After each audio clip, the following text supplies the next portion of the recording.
days under the Borgias, they had warfare, terror, murder, and bloodshed, but they produced Michelangelo, Leonardo da Vinci, and the Renaissance. In Switzerland, they had brotherly love. They had 500 years of democracy and peace, and what did that produce? The cuckoo clock. So long, Holly. Most recently, I've become utterly fascinated with the way Orson Welles speaks. I'm not talking about his accent, the upstate New York transatlantic tone that characterized many voices of his era certainly does add a scholarly aura to anything he says. What fascinates me is far more than how he sounds. It's his creative word choice, his ability to employ words that are unique, poetic, non-overworked, non-repetitious in each sentence, and construct those sentences in a way that presents a coherent word essay every time he opens his mouth. It's remarkable. You'll understand what I mean when we watch some of these clips. Is it true that Randolph Hearst, the newspaper tycoon, took it as being an attack on himself and tried to stop it when it was made being shown? To the first part of your question, there was indeed a very definite effort to stop the film during shooting by those elements in the studio who were attempting to seize power, because in those days, studio politics, particularly RKO and indeed many of the big studios in Hollywood, were very much like Central American republics. And there were revolutions and counter-revolutions and every sort of palace intrigue, and there was a big effort to overthrow the then head of the studio, who was taken to be out of his mind because he'd given me this contract, which made the making of these films possible. And stopping me or proving my incompetence would have won their case. Do you see what I mean by this incredible command of vocabulary that he has? He will say malice, and instead of repeating that word malice, he will use a synonym or some other offshoot of that similar vein of thought to expand upon what he's saying.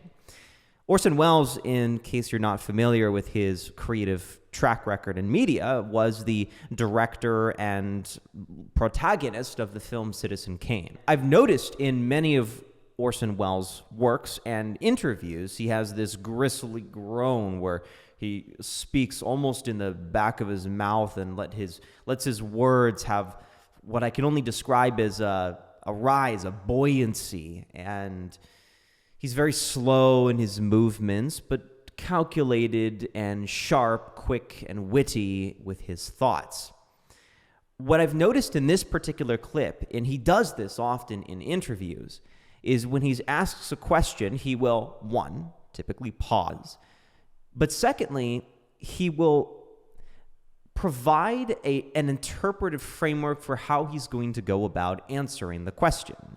For example, in the clip we just watched, he started with, to the first part of your question, I would say, and later on, we won't watch this because this is too far into the video, he addresses the second part. He says, backtracking to what you'd asked me previously, the second part that I wish to elaborate on, he says it in fewer words than I just did, that idea of registering and shelving the different parts of your answer while maintaining a coherent thought is a skill I would like to develop, and I do believe it comes from giving yourself that seed of direction in the beginning of what you say, and that can help you remember later on the other parts that remained unanswered or unexplained that will allow you to provide a coherent answer. What Orson Welles will often do in his answers, not just in interviews, I notice he does this in the dialogue he writes for his own characters in films, is he double clicks into a point. What do I mean by that? Let me develop this thought further. I mean, if he is commentating on the studios, as he just did in this clip, he will say the studios, and he has a thought that he wishes to provide on the studios. We can break this down into first clause and second clause. What Orson will often do is he will separate those, and he will create a gap in the middle that is what I would describe as a mold that provides context on the first half of the clause. For example, he will say, my thought on the studios, at least those studios that were relevant to me during my time, is that they were always overbearing and considered me to be incompetent. Those three sections, the first clause, the additional context, where he double clicks into typically the last few words of the first clause, and then provides the main talking point, is a template that often does characterize much of his explanations. I think there ought to be a law against such enactments as we had last night as a result of that. I don't know what the legislation would be. I know that almost everybody in radio would do almost anything to avert the kind of thing that has happened, myself included, but I don't know what the legislation would be. Radio is new and we are learning about the effect it has on people. Learned a terrible lesson. This is Orson Welles at 23 years old, and he has this incredible ability to create a disconnect between himself and those around him. What do I mean by that? I mean simply this. He didn't exude any obvious signs of nervousness or anxiety. This particular clip that we saw was him getting grilled by no small number of reporters for a radio show he did the previous night that was so melodramatic and dramatized on the War of the Worlds, the book by H.G. Wells, that people around the country had thought that this was an actual alert that had to do with World War II. It was misinterpreted, and people didn't think it was a fiction radio show. And he's being asked questions related to his intentions behind dramatizing this radio program. First night I was ever in Hollywood, I would have been very grateful indeed for a prop like the sketchbook, because I did lose the thread. I was speaking. After dinner speaking. I'd been introduced as a great after-dinner speaker. I don't know quite why, because I'm not. But I had been, and this was a great Hollywood dinner. Every star I'd ever seen in my life. I was tremendously impressed. There they all were, and a lot of other grand people besides, Maharajas and all kinds of title folk, and I'd been called upon. Of course, being very frightened and very eager to please, I started a funny story which I'd heard that day, and I'd gone on for a while when it dawned on me that I'd forgotten how it ended. I continued with the story, and I hoped that somehow I'd find an ending, somehow be able to invent one, and the people were all looking very eagerly, waiting for the finish, because they knew that although the story was very boring, it must be boring for a purpose.